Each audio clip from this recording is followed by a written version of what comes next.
तरफ जाना चाहता हूं। तो मैं जब हम लोग किसी भी कार्यक्रम में रहते हैं, कार्यक्रम लंबा चलेगा तो आप लोग धैर्य धारण करें।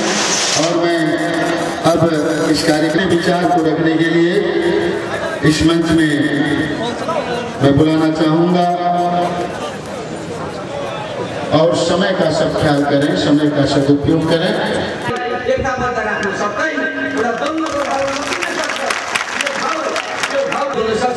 राष्ट्रिय स्वतन्त्रता एकता खतरामा पर्न सक्छ। मैले त्यो सतर्क गराएँ, तर मान्छेले मलाई आक्रमण गरे।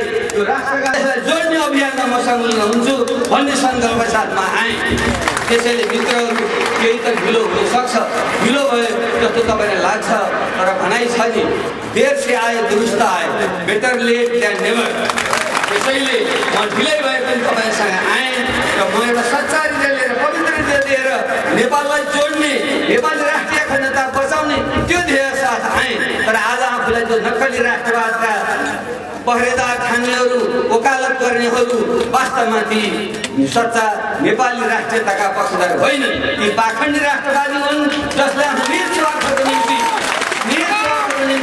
राष्ट्रवादको नारा लगाएर आफ्नो देशका दाजुभाइहरूलाई अराष्ट्रिय भन्दै धकल्ने, आफ्नो राष्ट्रिय मूल परम्पराबाट धकल्ने एउटा खतरनाक काम ती मान्छेहरूले गरेका छन्। आफ्नो पद प्राप्तिको निम्ति विभिन्न शक्ति केन्द्रहरू धाउने तपाईँ हामीले देखेका छैनौँ।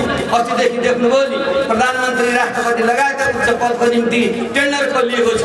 त्यो टेन्डरमा आफ्नो हात माथि पार्नलाई कति शक्ति केन्द्र छाइँदैछ त्यो तपाईँलाई थाहा छैन। मलाई त राम्रोसँग थाहा छ। म अहिले धेरै बोल्न चाहन्न, सङ्केतले तपाईँ बुझ्नुहोस्।